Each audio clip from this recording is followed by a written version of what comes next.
Hello dear learners, आइए बात करते हैं नेक्स्ट टर्म की, जिनमें से एक है ड्रामेटिक मोनोलॉग। इसके पहले हम लोगों ने एपिक, मॉक एपिक, बैलेट के बारे में बात की थी। ये नैरेटिव जो आपकी पोएट्री है उसके पार्ट हैं और इनको समझने की कोशिश की थी। एपिक क्या होते हैं, मॉक एपिक जो कि पैरोडी होती है एपिक की, बैलेट जो कि एक शॉर्ट लाइरिकल आप कह सकते हो सॉन्ग है पोएम के फॉर्म में, उसको बैलेड बोलते हो। ला बेलेडेमसन्स मर्सी के बारे में आप बात कर रहे थे, है ना। तो ये आपने डिस्कस कर लिया था। आज हम डिस्कस करते हैं ड्रामेटिक मोनोलॉग के बारे में। ड्रामेटिक मोनोलॉग एक्चुअल में अगर आप बात करोगे तो ये पार्ट प्रोज, पार्ट आप कह सकते हो पोएट्री, है ना, दोनों का मिला जुला कॉम्बिनेशन है। अब ये ड्रामेटिक मोनोलॉग है, होता क्या है इसको समझने की कोशिश करते हैं। ड्रामेटिक मोनोलॉग एक्चुअली अगर आप इसको समझेंगे तो मोनोलॉग पहले आपको समझना पड़ेगा। मोनो का मतलब हो गया सिंगल, लॉग मतलब हो गया कहना। तो जब कोई सिंगल व्यक्ति किसी बात को कह रहा है तो वो आपका, वो भी ड्रामेटिक अंदाज में कह रहा है, दैट इज कॉल्ड और ड्रामेटिक मोनोलॉग। मतलब एक तरीके का आप कह सकते हो डायलॉग के फॉर्म में, उसको ड्रामेटिक मोनोलॉग कहते हैं।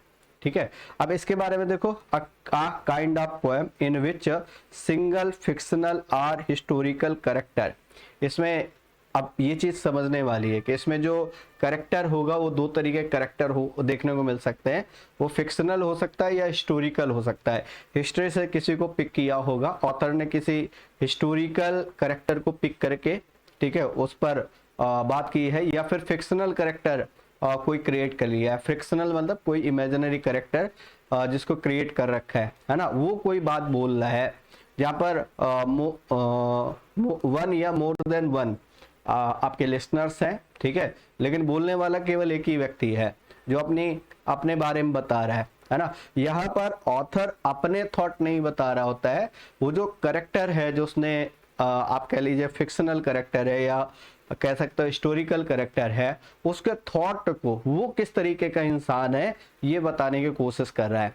ठीक है, तो जैसे अभी एग्जांपल्स के थ्रू आप समझेंगे। जैसे आप जे अल्फ्रेड प्रूफ्रॉक की बात करते हो, टी एस एलियट का एक करेक्टर है, उसके बारे में भी हम बात करेंगे। तो पहले इसको समझ लेते हैं, ये फिक्शनल करेक्टर हो सकता है, ये हिस्टोरिकल करेक्टर हो सकता है।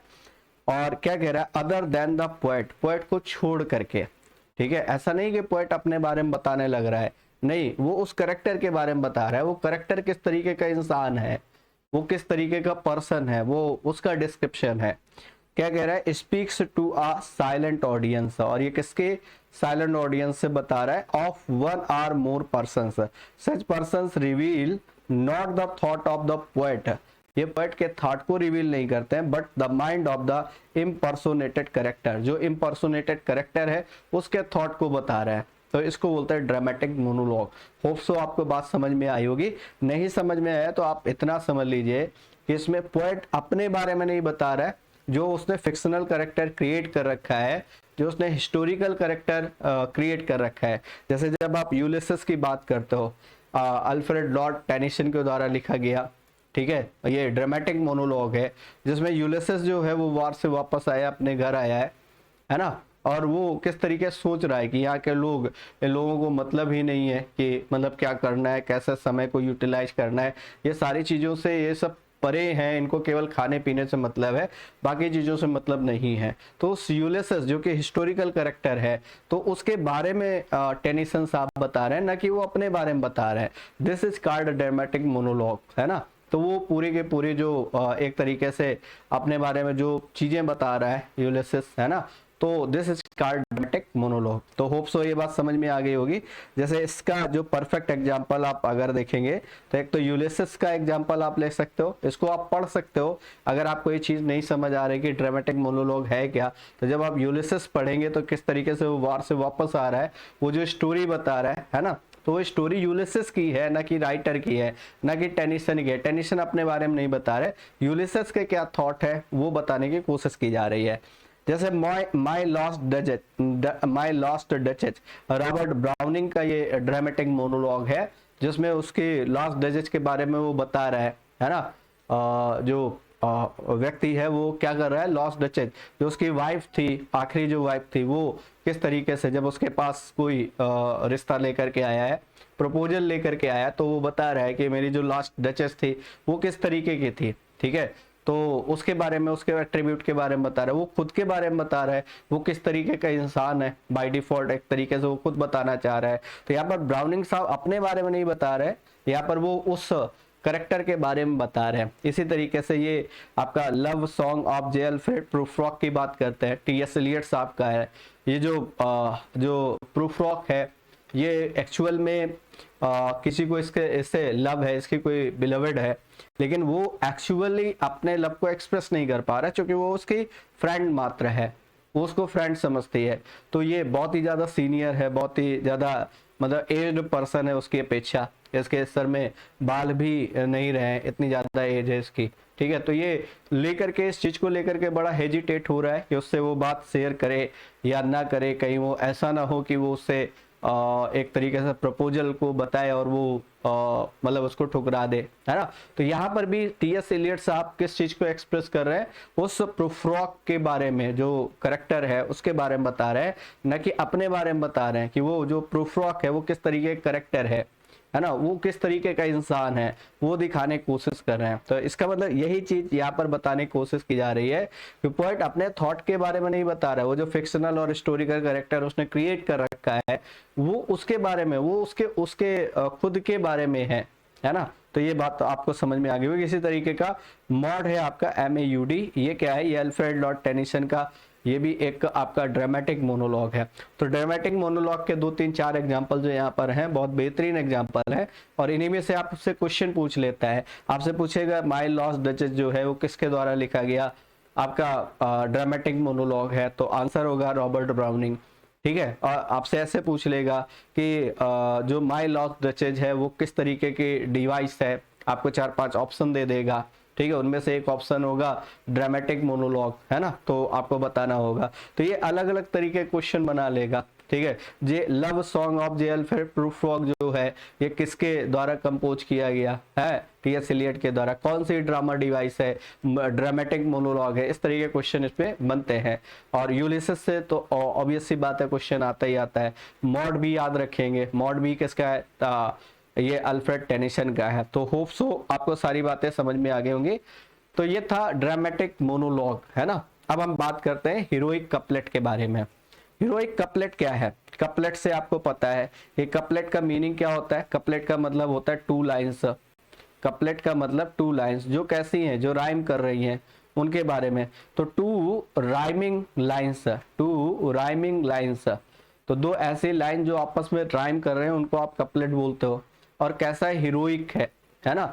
तो ये हीरोइक का मतलब, फिर इसमें 2 बात, एक चीज और लग जाएगी कि ये जो 2 आपकी लाइंस है, राइमिंग लाइंस हैं, ये आयम्बिक पेंटामीटर में लिखी गई हैं, आयम्बिक पेंटामीटर में लिखी गई है, आयम्बिक पेंटामीटर में लिखी गई 2 आपकी लाइंस है, राइमिंग लाइंस है। दिस इज कार्ड, अब इस पूरे को मिला लीजिए, कपलेट केवल 2 लाइंस हो गई, है ना, ये बात आप जानते हो। 2 ऐसी लाइन जो आपस में राइम कर रहे हैं उसको आप कपलेट बोलते हो।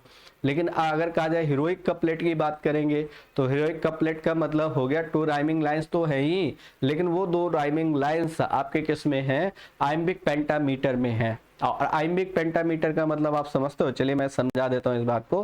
कि मैंने कहा पहली बात ये है कि iambic pentameter, iambic pentameter, iambic pentameter के साथ अगर 2 राइमिंग लाइन है, 2 राइमिंग लाइन है, 2 राइमिंग लाइन्स है ना, तो इस चीज को हम क्या बोलते हैं, इस चीज को हीरोइक कपलेट कहा जाता है।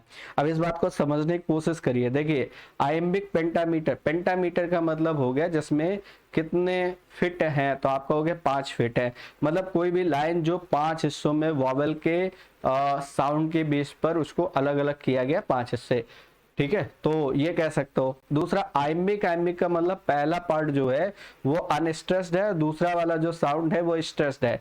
जब 2 साउंड एक सिलेबल की बात करते हो तो सिलेबल में जो पहला एक जो वर्ड है उसमें जो सिलेबल है, वो जो पहला सिलेबल है वो कैसा है, वो अनस्ट्रेस्ड है, बाद वाला स्ट्रेस्ड है। मतलब पहले वाले में कम जोर दे रहे हो, बाद वाले पर ज्यादा स्ट्रेस कर रहे हो, है ना। और इस तरीके की टोटल जो आपके फीट लिखे गए हैं मीटर है वो टोटल कितने हैं, 5 हैं, ठीक है। तो इस चीज को आप क्या कहते हो, आइम्बिक पेंटामीटर कहते हो, ठीक है। तो होप सो ये बात समझ में आ गई होगी आपको, ठीक। तो ये आपको याद रखना है, पेंटामीटर का मतलब इसमें 5 फीट है या 10 सिलेबल है, आप ये कह सकते हो। तो ये यही कह रहा है, a heroic couplet is a form of poetry, ये पोएट्री का एक फॉर्म है, commonly used in epics and narrative poems. इसका यूज एपिक्स में करते हैं या नैरेटिव पोएम्स में करते हैं, और इसके मतलब इसको यूज बहुत ज्यादा किया गया जब आप बात करते हैं चौसर की, है ना, जब आप बात करते हैं अलेक्जेंडर की, है ना, जब आप बात करते हैं ड्राइडेन की, जॉन ड्राइडेन की। तो ये ऐसे राइटर हैं जिन्होंने हीरोइक कपलेट का बहुत ज्यादा यूज किया, यूज तो बाकी ने भी किया होगा, लेकिन ये बहुत ज्यादा एक्सेसिव यूज करने वाले पोएट हैं, इसलिए इनका नाम स्पेशली लिया जाता है जब हीरोइक कपलेट की हम बात कर रहे होते हैं। 17 और 18 सेंचुरी में ये बहुत ज्यादा फेमस हुआ। तो ये देखिए क्या कह रहा है, it is composed of a pair of rhyming line से, ये बात तो क्लियर है, कपलेट है, कपलेट की बात तो कपलेट होता ही है, पेयर ऑफ राइमिंग लाइन्स, है ना। और इसके बाद कह रहा है that are written in iambic pentameter, ये वाली लाइन आपको स्पेशली याद रखनी है हीरोइक कपलेट के लिए, कि एक इसको कंपोज किया जाता है, 2 राइमिंग लाइन है जो कि आइम्बिक पेंटामीटर में लिखी गई है, that is called heroic couplet, इसको हीरोइक कपलेट का नाम दिया जाता है। होप सो बात समझ में आ गई होगी साथी। आप देखो इसके बारे में और थोड़ी सी इंफॉर्मेशन अगर आपको लेनी है तो heroic couplet were famously used by Geoffrey Chaucer, Geoffrey Chaucer के द्वारा यूज किए गए, ये बहुत ज्यादा पॉपुलर हुए, क्रेडिट इनको जाता है फेमस कराने का। The legend of a good women and the contemporary tales, ये आपको पता ही है, चौसर के द्वारा लिखा गया वर्क है कंटेम्पररी टेल्स, है ना। दूसरा अगर कहें तो the form was used by Alexander Pope के द्वारा इसको यूज किया गया, and John Dryden during the restoration age, वही 17 या 10 सेंचुरी के आसपास की बात करते हैं हम। तो ये 3 राइटर आपको याद रखने हैं बेसिकली, कि जिन्होंने हीरोइक कपलेट को बहुत ज्यादा यूज किया। चौसर की बात आती है, अलेक्जेंडर पोप की बात आती है, और इसके बाद जॉन ड्राइडेन की बात आती है। ये ऐसे राइटर रहे, ठीक है, ऐसे पोएट रहे जिन्होंने हीरोइक कपलेट को बहुत ज्यादा यूज किया, ठीक है। तो हीरोइक कपलेट के बारे में आपको समझ आ गया होगा। अब बात करते हैं इसी से मिलते जुलते ब्लैंक वर्स और फ्री वर्स, इनसे भी क्वेश्चन बन जाता है। ब्लैंक वर्स तो पूछे जाता है, आपको याद रखना है ब्लैंक वर्स है क्या। Blank verse refers to a poetry that does not rhyme, जिसमें राइमिंग नहीं है। राइम का मतलब लास्ट वाले जो टर्म है वो आपके राइम नहीं है, एक दूसरे से मैच नहीं करते हैं, but follows a regular meter, लेकिन इसमें रेगुलर मीटर है। Most commonly iambic pentameter, normally iambic pentameter में कोई लाइन लिखी है लेकिन लास्ट वाले जो आपके सिलेबल है वो आपस में राइम नहीं कर रहे हैं, तो this is called blank verse, इसको हम ब्लैंक वर्स का नाम देते हैं, ठीक है। इसी तरीके से बात करते हैं फ्री वर्स, इसको वर्स लिबर भी कहते हैं, होप सो पहले पढ़ चुके हैं हम लोग इसके बारे में। इसका दूसरा नाम आपका क्या है, वर्स लिबर है, वर्स लिबर, इसको इस नाम से भी जानते हो आप, है ना। तो कह रहा है free verse is the name given to poetry that doesn't use any strict meter और राइम स्कीम, इसमें ना तो कोई स्ट्रिक्ट मीटर होता है और ना ही कोई राइमिंग स्कीम होती, because it has no set meter. Poems written in free verse can have lines of any length, और इसमें कोई फिक्स स्ट्रक्चर भी नहीं है इसका, तो that is why this is called free verse. और ये पहले भी डिस्क्राइब कर रखा है ऑलरेडी इसके बारे में, इसलिए बहुत ज़्यादा डिटेल में मैंने आपको इसको नहीं बताया। तो होप सो ये 2-3 बातें आज डिस्कस करनी थी मुझे। एक डिस्कस करना था आपके साथ ड्रामेटिक मोनोलॉग, तो समझ आ गया होगा। फिक्शनल या हिस्टोरिकल कैरेक्टर जो राइटर यूज कर रहा है, जो कि अपनी बात बता रहा है, अपने बारे में बता रहा है, पोएट के बारे में नहीं बता रहा है ना, तो उसको आप ड्रामेटिक मोनोलॉग कहते हैं। 3 एग्जांपल आपको याद करने, love song of J Alfred Prufrock, T S. Eliot, Maud Alfred Lord Tennyson, और इसके बाद यूलिसेस अल्फ्रेड लॉर्ड टेनिसन, और रॉबर्ट ब्राउनिंग का माय लॉस्ट डचेज, है ना, ये आपको याद रखना है। इसके बाद बात करते हैं हीरोइक कपलेट, तो 2 राइमिंग लाइंस जो कि आइम्बिक पेंटामीटर में लिखी गई है उनको हीरोइक कपलेट्स का नाम दिया जाता है। ब्लैंक वर्स, फ्री वर्स के बारे में पीछे भी डिस्कस कर चुके हैं। अब हम अगले टर्न पर जब आपसे मिलेंगे तो बात कर रहे होंगे साथी हम लोग ड्रामा के बारे में, कि ड्रामा क्या है, ड्रामा को कितने टाइप्स में डिवाइड करते हैं, ट्रेजेडी क्या है, कॉमेडी क्या है, ट्रेजी कॉमेडी क्या है, इनके बारे में हम आगे खुल करके बात करेंगे बहुत डिटेल में। तो पहले ड्रामा के बारे में पढ़ेंगे, फिर ड्रामा के टाइप्स के बारे में डिस्कशन कर रहे होंगे। तो आज के सेशन के लिए फिलहाल इतना ही रखते हैं। कल मिलेंगे, कल हम लोग इसको सेगमेंट को आगे प्रोसीड कर रहे होंगे ड्रामा के साथ। तो thanks for attending this valuable session. Thank you guys, जय हिंद।